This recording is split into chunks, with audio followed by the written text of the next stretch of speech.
Ya pemirsa, Anda masih menyaksikan Power of Soul tentunya dengan tema hidup itu harus optimis. Nah, bagaimana kita menghadapi hidup itu dengan berbagai macam cobaan atau ujian?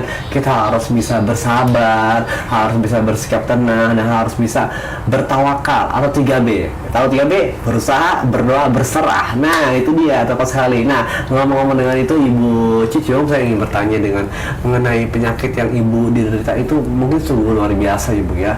Nah, itu bagaimana Ibu pertama kali menghadapi penyakit asam lambung, mungkin sedikit berkaitan dengan psikosomatik Ibu. Itu bagaimana? Mungkin bisa dibagi kepada pemirsa di rumah Ibu? Ya, yang sangat tersiksa sekali ya gitu. Soalnya kan pernapasan gitu, ngap gitu.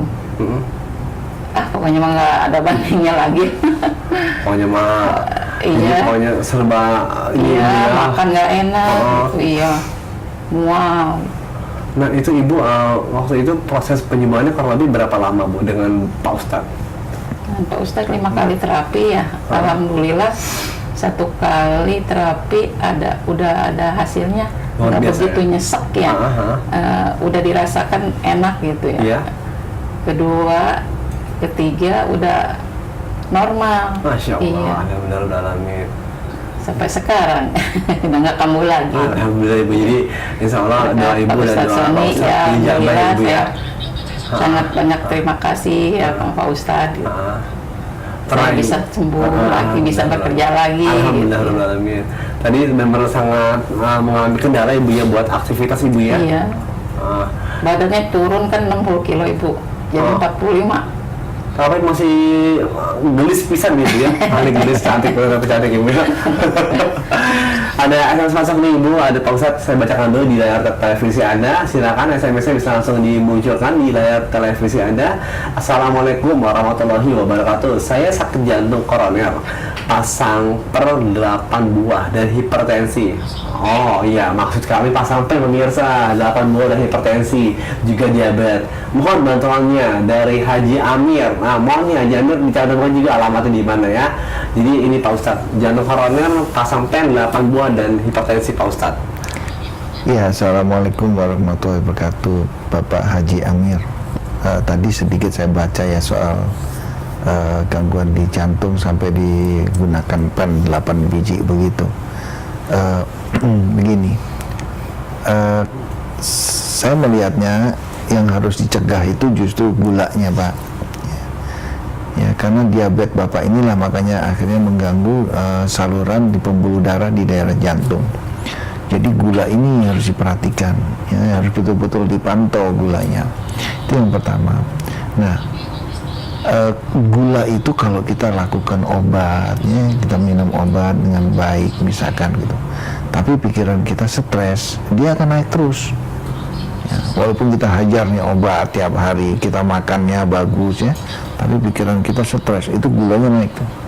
Nah, untuk kasus Bapak diusahakan bagaimanapun caranya jangan sampai gulanya naik lagi ya, karena kan sudah menggunakan 8 pen.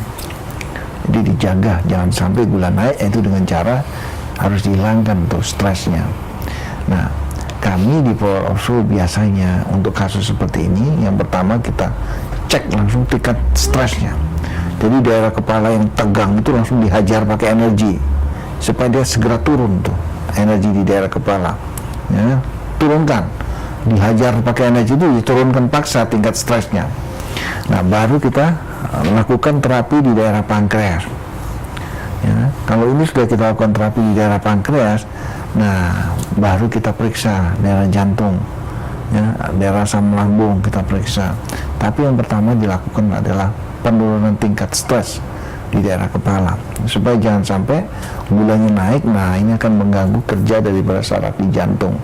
Jadi sekali lagi untuk Bapak, adakan variasi hidup ya untuk menghilangkan tingkat stres. Misalkan sekali lagi kita coba lakukan olahraga jalan kaki saja, nggak usah lari, jalan kaki pagi ya. Yang penting diambil selain daripada keluar keringat ya, diambil relaksasinya, karena kita menghirup oksigen, itu relaksasi sangat baik gitu. Dan sambil jalan kaki pagi. Terus kemudian kalau kita misalkan punya bisnis yang terlalu berat-berat begitu ya, kalau bisa segera sudah dilakukan pendelegasian. Jangan dipantengin, apalagi meng-create satu bisnis baru, jangan, menurut saya jangan dulu. Ya, tapi hidup dengan yang lebih rileks begitu. Ya, dengan cara memperbanyak olahraga, terus menjaga kadar gula dengan cara supaya jangan terlalu stres. Kalau ada waktu silakan datang, karena kita mau lakukan terapi di daerah kepala untuk diturunkan tingkat stresnya, agar supaya jangan sampai tingkat stres itu memicu atau meningkatkan tingkat kerja jantung. Gitu. Betul sekali Pak Ustadz, Ibu Cucum. Sebentar ada masuk lagi nih dia ke televisi Anda nih pemirsa, silakan untuk bisa dimunculkan di layar televisi Anda. Ya, untuk SMS-nya dari Assalamualaikum warahmatullahi wabarakatuh. Pak Ustadz mau tanya cara mengobati hipertensi dari Ibu Ani di Lombok, Pak Ustadz. Mengobati hipertensi dari Ibu Ani di Lombok, silakan Pak Ustadz. Ya, Assalamualaikum warahmatullahi wabarakatuh, Ya. Ibu Ani. Jadi hipertensi ini pencetusnya banyak, Ibu. Ya, jadi kalau kita sudah mengalami suatu hipertensi dalam waktu koridor yang cukup lama, patut, nah ini saya katakan patut diwaspadai. Ya, yang pertama itu adalah ginjal. Nah, ginjalnya patut diwaspadai.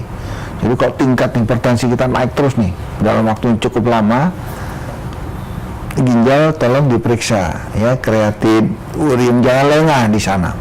Jangan kita keasikan minum obat-obat hipertensi terus, sementara kita lengah dengan ginjal. Kenapa? Karena salah satu indikator seseorang terkena gangguan ginjal itu hipertensi dia. Tensinya naik. Jadi kalau kita sudah tensi naik, hati-hati. Ini apa yang bikin dia naik? Periksa, daerah ginjal diperiksa. Itulah kenapa kami di Power of Soul, kalau kami menerima pasien dengan hipertensi tinggi, selalu kita periksa dulu ginjalnya. Karena banyak sekali kejadian kecolongan, Bu. Ya, kecolongan.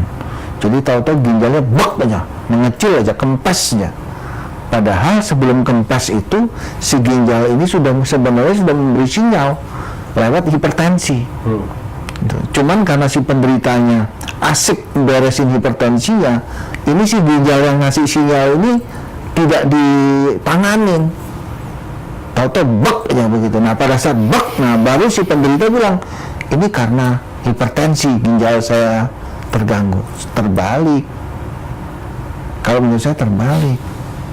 Ginjal ini, ya kan, bukan karena hipertensi, tapi hipertensi itu tinggi karena si ginjal. Bukan ginjal ini bermasalah karena hipertensi, terbalik. Tapi hipertensi itu naik karena ginjalnya terganggu. Jadi sekali lagi, Bu, tolong diperiksa ginjalnya, periksa aja kreatinnya berapa, uriumnya berapa, terus kemudian periksa urin, ya, air seninya positif nggak?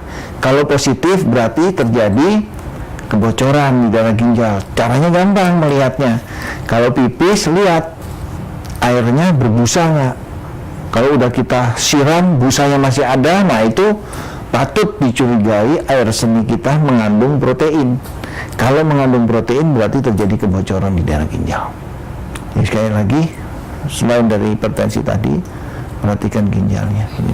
Wah, ngeri ya Pak Ustadz ya, kalau saya lagi buang air kecil tiba-tiba berbusa, berarti saya termasuk itu ya Pak Ustadz ya, salah satu. Kalau busanya banyak ya, busa banyak seperti orang habis cuci baju, banyak begitu, nah itu berarti patut diduga bahwa air seni kita mengandung protein. Betul, hati-hati jadi bawa tangan bersih. Anda harus bisa membatasi atau jangan sampai salah paham bahwa ginjal dan itu sangat berkaitan, tapi ada dulu ginjal dulu yang diperhatikan, jangan sampai salah paham. Oke, nanti kita akan kembali lagi setelah yang satu ini.